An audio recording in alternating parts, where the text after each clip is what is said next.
Hello students, welcome to my YouTube channel math scope classes. मैं आशा करता हूं कि आप सभी लोग बहुत ही अच्छे होंगे और अच्छे से पढ़ाई कर रहे होंगे। तो हम लोग पढ़ रहे थे एनसीईआरटी क्लास 10th के मैथ के चैप्टर नंबर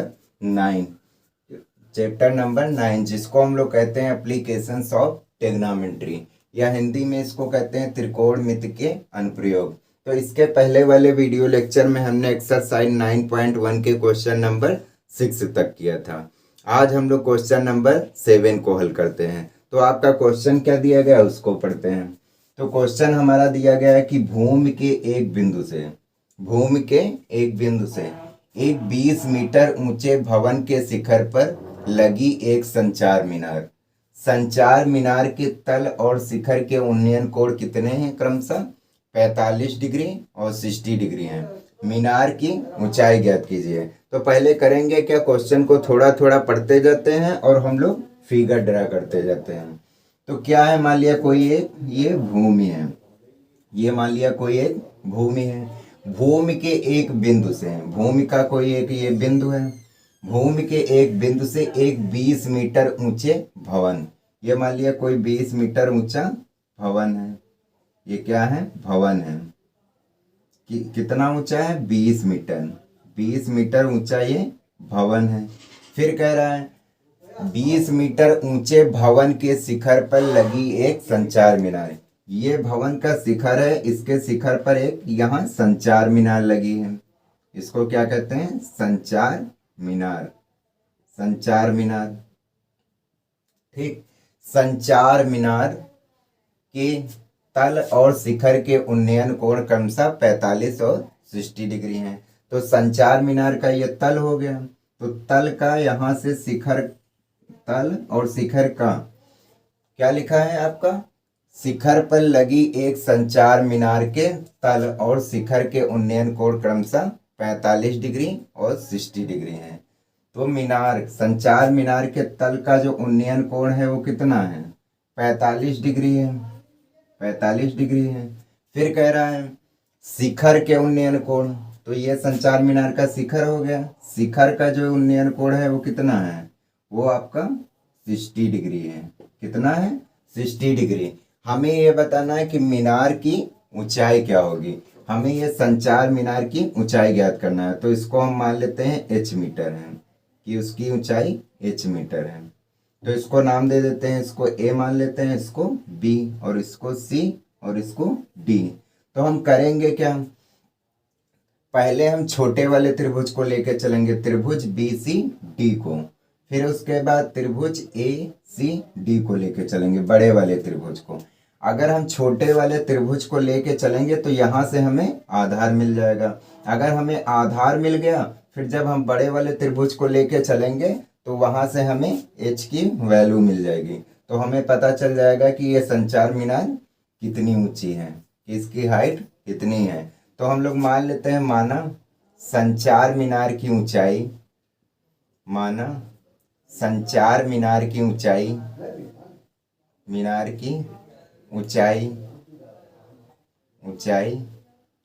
h मीटर है, h मीटर है, ठीक। अब हम लोग ले लेते हैं त्रिभुज BCD में, त्रिभुज BCD में क्या हो जाएगा? त्रिभुज BCD में ये हमें लंब दिया है, आधार निकालना है। तो लंब बटे आधार क्या हो जाएगा आपका? tan theta. लंब बटे आधार क्या होता है? tan theta. लाल बटे कक्का से हमने पढ़ा है कि लंब बटे आधार tan थीटा होता है। तो लंब बटे कड़ कितना होता है? साइन थीटा होता है। और आधार बटे कड़ कितना होता है? cos थीटा होता है। और लंब बटे आधार कितना होता है? tan थीटा होता है। तो लंब बटे आधार क्या हो जाएगा? लाल बटे कक्का से tan थीटा हो जाएगा। अब लंब हमें दिया है कितना है? 20 मीटर है। और आधार हमें निकालना है, आधार हमें नहीं दिया, तो इसको CD ले लेते हैं। और tan थीटा हमें कितना दिया है? 45 डिग्री। तो ये 45 डिग्री हो गया। अब ट्रिग्नोमेट्री टेबल से tan 45 का मान कितना होता है? 1 होता है। तो 20/CD। तो इसके नीचे 1 मान के क्रॉस मल्टीप्लाई कर देंगे तो CD बराबर कितना आ जाएगा? 20 मीटर। तो हमें आधार मिल गया, कितना है CD? 20 मीटर है, तो ये हमें मिल गया 20 मीटर। ठीक, अब हम क्या करेंगे, अब हम बड़े वाले त्रिभुज को लेके चलते हैं। त्रिभुज ACD में, त्रिभुज ACD में क्या हो जाएगा, हमें लंब दिया है, आधार भी दिया है, और हमें h की वैल्यू निकालनी है। तो त्रिभुज ACD में लंब बटे आधार क्या हो जाएगा, tan थीटा होता है। लाल बटे कक्का से लंब बटे आधार क्या होता है, tan थीटा होता है। तो लंब हमारा क्या है, AC है, लेकिन AC हमारा इन दोनों का जोड़ है, AB plus BC। AB plus AC बराबर हो जाएगा आपका AB प्लस BC हो जाएगा। तो AC की जगह पे हम लोग लिख सकते हैं AC अपान कितना हो जाएगा, AC अपान CD बराबर tan थीटा। तो AC की जगह पे हम लोग लिख सकते हैं AB प्लस BC। तो ये हो जाएगा आपका AB प्लस BC अपान CD बराबर tan थीटा। तो AB हमारा दिया है h मीटर, हमने माना था, प्लस BC आपका कितना दिया है 20 मीटर, तो इसको 20 लिख लेते हैं। ठीक, अब CD हमने निकाला है कितना है 20 मीटर, और हमें 20 मीटर पता है, तो ये 20 मीटर रख लिया। tan थीटा हमारा कितना है 60 डिग्री है, तो उसको रख लेते हैं, तो tan 60। अब हमें पता है ट्रिग्नोमेट्री टेबल से tan 60 का मान कितना होता है, तो ये हो जाएगा आपका tan 60 का मान होता है आपका √3। ट्रिग्नोमेट्री टेबल से इसके नीचे 1 मान लेते हैं और क्रॉस मल्टीप्लाई कर देते हैं, तो ये हो जाएगा h प्लस 20 बराबर √3 इंटू 20। तो 20 को इधर लाते हैं, तो ये हो जाएगा आपका 20 √3 माइनस का 20। अब दोनों से 20 कॉमन हो जाएगा, तो क्या हो जाएगा आपका √3 माइनस 1 मीटर। तो h की वैल्यू क्या है 20 √3 माइनस 1 मीटर। तो संचार मीनार की ऊंचाई कितनी निकल के आई 20 √3 माइनस 1 मीटर। तो अतः संचार मीनार की जो ऊंचाई है, संचार मीनार की ऊंचाई, मीनार की ऊंचाई, ऊंचाई आपकी आ गई 20 √3 माइनस 1 मीटर है। ठीक, तो ये आपकी संचार मीनार की ऊंचाई आ गई। एक बार हम फिर से आपको क्वेश्चन को समझा देते हैं। लिखा था कि भूमि के एक बिंदु से एक 20 मीटर ऊंचे भवन के शिखर पर एक संचार मीनार लगी है। ये कोई एक भूमि थी, ठीक है, भूमि के ऊपर ये एक भवन था, भवन खड़ा था। भवन की जो ऊंचाई थी कितनी है 20 मीटर है। तो 20 मीटर ऊंचे भवन के शिखर पर एक संचार मीनार लगी थी, ये हमें एक संचार मीनार दी थी। ठीक, फिर लिखा था संचार मीनार के तल का जो उन्नयन कोण था वो कितना था 45 डिग्री था। कितना था 45 डिग्री। फिर कह रहा था शिखर का उन्नयन कोण, तो ये संचार मीनार का जो शिखर था इसका उन्नयन कोण कितना था 60 डिग्री था। हमें ये बताना था कि जो है मीनार की ऊंचाई क्या होगी, मतलब संचार मीनार की ऊंचाई बताना था। तो इसको हमने h मान लिया, तो ये संचार मीनार की ऊंचाई h मीटर हो गई। फिर हमने क्या किया, पहले छोटे वाले त्रिभुज को लेके चले, त्रिभुज BCD में, तो हमें यहाँ से CD मिल गया कितना 20 मीटर, तो हमें आधार मिल गया 20 मीटर। फिर हमने बड़े वाले त्रिभुज को लिया, त्रिभुज ACD में, ACD में लंब बटे आधार बराबर होता है tan थीटा। तो यहाँ से हमें h की वैल्यू मिल गई 20 √3 माइनस 1 मीटर। तो यही हमारी संचार मीनार की ऊंचाई आ गई, कितनी आई 20 √3 माइनस 1 मीटर। अगर आप ये क्वेश्चन नंबर आपका 7 हो गया, अगर आप इसका स्क्रीनशॉट लेना चाहते हैं तो ले सकते हैं। अब हम लोग क्वेश्चन नंबर 8 को करते हैं। क्वेश्चन नंबर 8 हमारा है, एक पेडेस्टल के शिखर पर, एक पेडेस्टल के शिखर पर 1.6 मीटर की ऊंची मूर्ति लगी है। भूमि के एक बिंदु से, भूमि के एक बिंदु से मूर्ति के शिखर का उन्नयन कोण कितना है 60 डिग्री है। उसी बिंदु से पेडेस्टल के शिखर का उन्नयन कोण कितना है 45 डिग्री है। पेडेस्टल की ऊंचाई ज्ञात करो। हमें पेडेस्टल की ऊंचाई ज्ञात करनी है, तो करेंगे पहले हम थोड़ा थोड़ा क्वेश्चन को पढ़ते जाते हैं और फिगर बनाते जाते हैं। ठीक है, तो ये हमारा क्वेश्चन दिया है कि कोई एक पेडेस्टल है, क्या है मान लिया कोई एक जमीन का सिरा है, ठीक, इसके ऊपर ये क्या है, पेडस्टल है, इसको क्या कहते हैं, पेडस्टल। ये एक पेडस्टल है, ठीक। पेडस्टल के शिखर पर 1.6 मीटर की ऊंची मूर्ति लगी है। पेडस्टल का ये शिखर हो गया, इसके शिखर पर ये 1.6 मीटर की ऊंची क्या मूर्ति लगी है, 1.6 मीटर की ऊंची मूर्ति लगी है। फिर कह रहा है भूमि के एक बिंदु से, भूमि के एक बिंदु से मूर्ति के शिखर का उन्नयन कोण कितना है, 60 डिग्री है। तो भूमि का ये एक बिंदु हो गया और मूर्ति का ये शिखर हो गया। तो भूमि के एक बिंदु से मूर्ति के शिखर का उन्नयन कोण कितना है, शिखर का उन्नयन कोण कितना है, 60 डिग्री है, ठीक है, ये आपका 60 डिग्री है। फिर कह रहा उसी बिंदु से पेडस्टल के शिखर का उन्नयन कोण 45 डिग्री है। इसी बिंदु से पेडस्टल का शिखर ये, तो पेडस्टल के शिखर का उन्नयन कोण कितना है, 45 डिग्री है, ठीक। हमें ये बताना है कि पेडस्टल की ऊंचाई क्या होगी, हमें ये पेडस्टल की हाइट बतानी है। तो हम लोग मान लेते हैं कि पेडस्टल की ऊंचाई h मीटर है, ठीक, h मीटर हमने मान ली। अब करेंगे क्या, इसको नाम दे देते हैं A, B, C और D।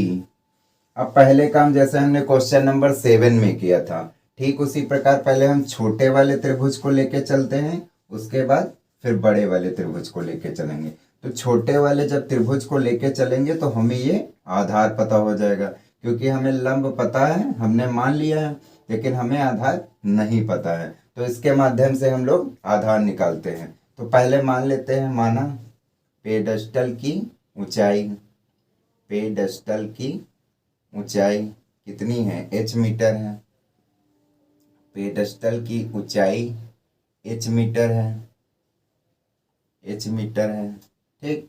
अब हम लोग ले लेते हैं त्रिभुज BCD में, त्रिभुज BCD में, BCD में क्या हो जाएगा, लंब हमें दिया है तो लंब बटे आधार, लंब बटे आधार क्या हो जाएगा, tan थीटा। लंब बटे आधार क्या होता है, tan थीटा होता है। लाल बटे कक्का से लंब बटे आधार में रिलेशन क्या होता है, tan थीटा होता है। तो लाल बटे कक्का से लंब बटे कर क्या होता है, sin थीटा होता है। आधार बटे कर क्या होता है, cos थीटा होता है। लंब बटे आधार क्या होता है, tan थीटा होता है। तो लंब बटे आधार आपका क्या हो जाएगा, tan थीटा हो जाएगा, ठीक। लंब हमारा कितना है, h दिया गया है, h मीटर है। आधार हमें पता नहीं तो इसको हम लोग CD रख देते हैं, बराबर tan थीटा आपका कितना है, 45 डिग्री है, तो ये हो गया tan 45।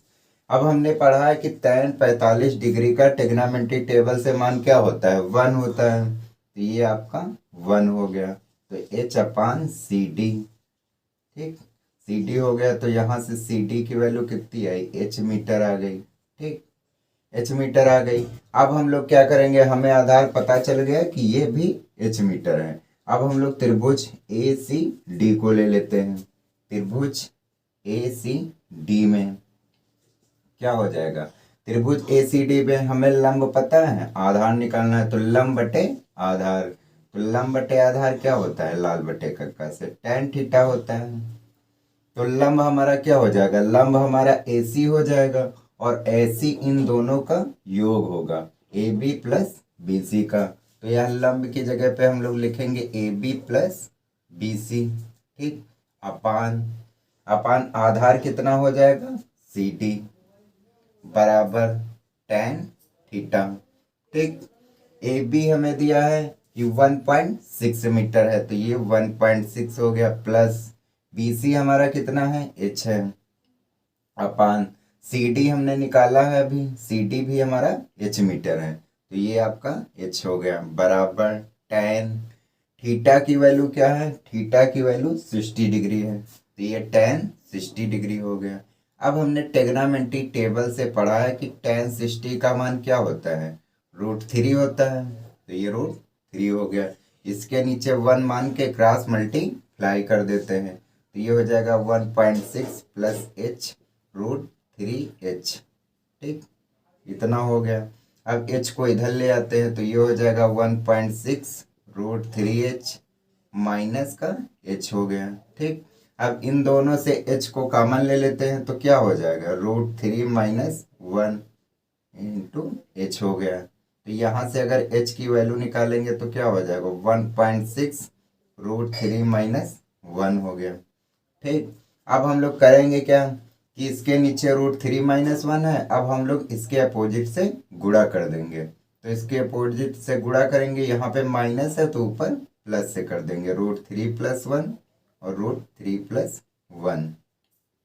अब क्या हो जाएगा, ये लिखा है a प्लस बी, ये लिखा है a माइनस बी। हमने फार्मूला पढ़ा है a square minus B square बराबर क्या होता है, एक बार दोनों को ऐड कर दिया जाता है और एक बार दोनों को सब्ट्रैक्ट कर दिया जाता है। तो ये हो जाएगा a प्लस बी, ये हो जाएगा a माइनस बी। तो इसकी जगह पे a square minus B square हम लोग लिख सकते हैं। तो ठीक इसी प्रकार अगर √3 को हम लोग a मान लें और 1 को b मान लें, तो ये क्या लिखा है, a plus B a minus B. तो ये हो जाएगा आपका, ऊपर हो जाएगा 1.6 √3 प्लस 1, नीचे हो जाएगा आपका √3 का होल स्क्वायर माइनस का 1 का होल स्क्वायर। तो ये हो जाएगा 1.6 √3 प्लस 1। √3 का अगर डबल बार गुणा करेंगे 2 बार तो कितना हो जाएगा, 3 हो जाएगा। माइनस 1 का चाहे जितनी बार स्क्वायर करो 1 ही आता है। तो ये हो गया h बराबर 1.6 √3 प्लस 1। 3 से 1 को घटाएंगे 2 बचेगा, तो h बराबर कितना आ जाएगा, 1.6 को 2 से डिवाइड करें कितना आएगा, 1.6 अपॉन 2 है। पॉइंट हटाएंगे 0 बढ़ेगा, 4 पंजे 20, 4 चौकू 16, 4/5 आया। अब 5 को अगर 4 से डिवाइड करेंगे तो 5 आपका बड़ा है, 4 आपका छोटा है। तो यहाँ पॉइंट लगाते हैं, 0 बढ़ा लेते हैं, तो 1/40 हो गया। तो ये आपका 0 आ गया। तो ये आ जाएगा आपका 0.8 √3 प्लस 1 मीटर। तो h की वैल्यू आ गई हमारी 0.8 √3 प्लस 1 मीटर। तो यही हमें h निकालना था। तो पेडेस्टल की ऊंचाई क्या निकल के आई, 0.8 √3 प्लस 1 मीटर। तो अतः पेडेस्टल की ऊंचाई कितनी हो जाएगी, पेडेस्टल की ऊंचाई आपकी हो जाएगी 0.8 √3 प्लस 1 मीटर है। तो ये आपका क्वेश्चन नंबर 8 हो गया। एक बार फिर से हम क्वेश्चन को रिपीट कर देते हैं। हमें दिया था कि एक पेडेस्टल के शिखर पर 1.6 मीटर की ऊंची मूर्ति लगी है। तो ये जमीन थी, ठीक, इसके ऊपर ये कोई एक पेडेस्टल लगा था, पेडेस्टल का ये शिखर था। तो पेडेस्टल के शिखर पर एक 1.6 मीटर की ऊंची मूर्ति लगी थी। फिर कह रहा है भूमि के एक बिंदु से मूर्ति के शिखर का उन्नयन कोण कितना है, 60 डिग्री है। तो भूमि का कोई एक ये बिंदु था, तो भूमि के एक बिंदु से मूर्ति के शिखर का जो उन्नयन कोण था वो कितना था, 60 डिग्री था। फिर कह रहा है उसी बिंदु से पेडेस्टल के शिखर का उन्नयन कोण कितना है, उसी बिंदु से। तो ये पेडेस्टल का शिखर हो गया और ये वही भूमि का बिंदु होगा। तो पेडेस्टल का शिखर और भूमि के उस बिंदु के बीच जो उन्नयन कोण होगा वो 45 डिग्री होगा। हमें बता रहा है कि पेडेस्टल की ऊंचाई ज्ञात करो। तो जो चीज हमें निकालना था उसको हमने h मान लिया कि इसकी ऊंचाई h मीटर है। तो फिर हमने क्या किया, उसके बाद हमने मान लिया पेडेस्टल की ऊंचाई h मीटर है। फिर हम छोटे वाले त्रिभुज को लेके चले, त्रिभुज BCD में। तो यहाँ से हमें क्या मिला, CD बराबर h मीटर मिला। तो हमें ये आधार मिल गया, ठीक है। फिर हमने क्या किया, फिर हमने बड़े वाले त्रिभुज को ले लिया, त्रिभुज ACD में। तो यहाँ से हमें h की वैल्यू मिली 0.8 √3 प्लस 1 मीटर। तो ये आपकी पेडेस्टल की ऊंचाई आ गई। तो ये आपका क्वेश्चन नंबर 8 हो गया। अगर आप इसका स्क्रीनशॉट लेना चाहते हैं तो ले सकते हैं। तो आज के लिए इतना ही, फिर हम लोग नेक्स्ट वीडियो में क्वेश्चन नंबर 9 करेंगे। अगर आपको ये वीडियो अच्छा लगता है तो हमारे चैनल को सब्सक्राइब करें, शेयर करें, लाइक करें, और आपको किसी प्रकार की कोई प्रॉब्लम आती है तो हमें कमेंट बॉक्स में लिखकर अवश्य बताएंगे। फिर मिलते हैं नेक्स्ट वीडियो में, तब तक के लिए जय हिंद, जय भारत।